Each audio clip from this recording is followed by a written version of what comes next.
Hey team, Chef Eric Gephart here. Today's recipe features one of my favorite cuts of salmon, the second cut. You may have seen our previous video where we broke down an entire side of salmon and told the attributes of each cut.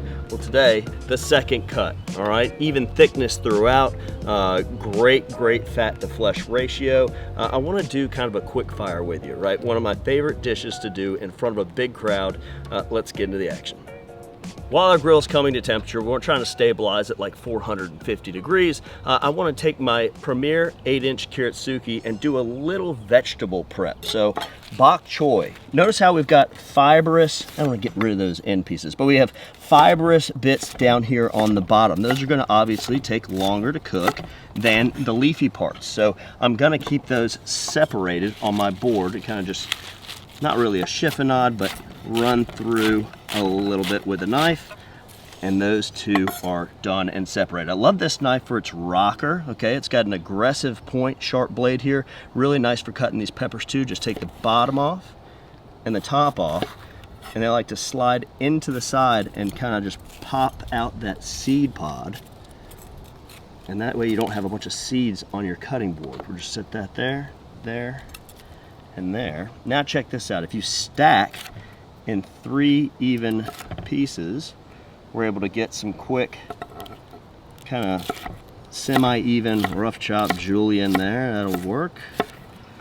We'll kind of let you hang out there. Same thing with the orange bell pepper here. And mushrooms. I like to put one little cut on there just so they're not rolling around, okay? It's a little bit safer that way. And then this blade is just perfect for just that kind of up-down chop, leading with my knuckle. And we've got a little long pepper here, just take the top off. And I don't mind some of those seeds, so we'll just kind of chop them into equal parts and then run a knife through them. And we're gonna go kind of a grill stir fry here. You know, we might even cut this into smaller bits. Beautiful. And then, as you see, things are kind of separated by when they're gonna go on the grill. We could even do it a little bit better and say, all right, let's put our leafy greens in last. Let's put all our fibrous stuff in at the same time. And we're gonna, again, grill saute here. Let's go ahead, let's do this real time, all right? Let's do it. Yeah, our grill is stabilized at 475. And look, I've got some good smoke coming. I'm gonna put a little bit of oil right on this cast iron griddle. And then we're gonna go on with all of our vegetables. Beautiful. Now, as that's beginning to cook, I want to start thinking about the salmon. So let's season it up. Whatever seasoning you like. Salt and pepper will do. We got a beautiful piece of Kvaroy Arctic salmon here. I'm using a Lane's Barbecue honey sriracha. It's got dehydrated honey, dehydrated sriracha, and large granules. So I think it's really nice. It doesn't over caramelize too quickly. And then a little bit of oil just to promote that non-stick ability. Let's take it over to the grill. Drag test right over the top. Notice how it's not sticking. That's what I want to see. Okay, so we'll just set it right there. Let's agitate our vegetables a little bit.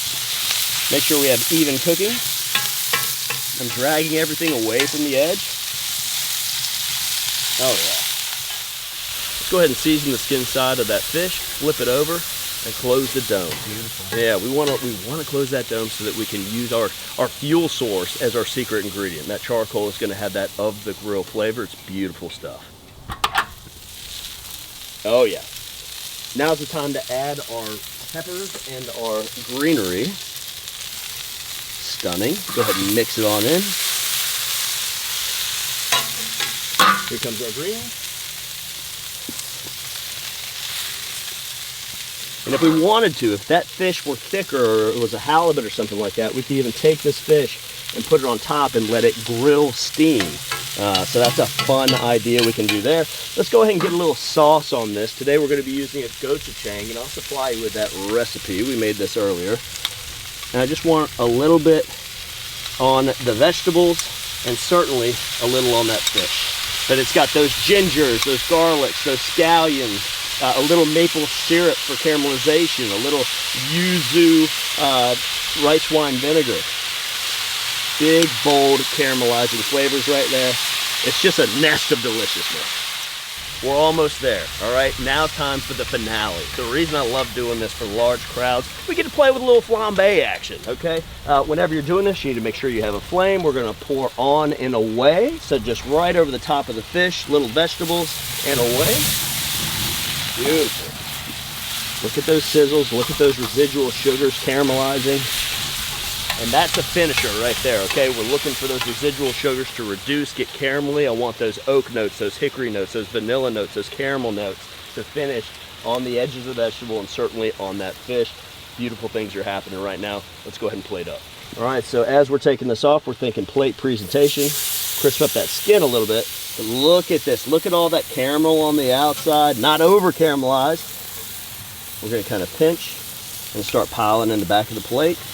Oh yeah, 10 out of 10 aromas right now. This dish just happens so fast and it's so fun. Beauty. Now we think about just a little quick garnish. Let's put a little scallion tower on there. Sort of right in the back. And then we'll take a little more scallion from the lighter part on a slight bias. And this will just bring a little freshness. And then of course just a touch more of that homemade gochujang on the fish itself. Stunner. And that is a fun dish for a Tuesday night or a 3 Saturday evening, whatever you like. Big, bold, delicious. That's outstanding.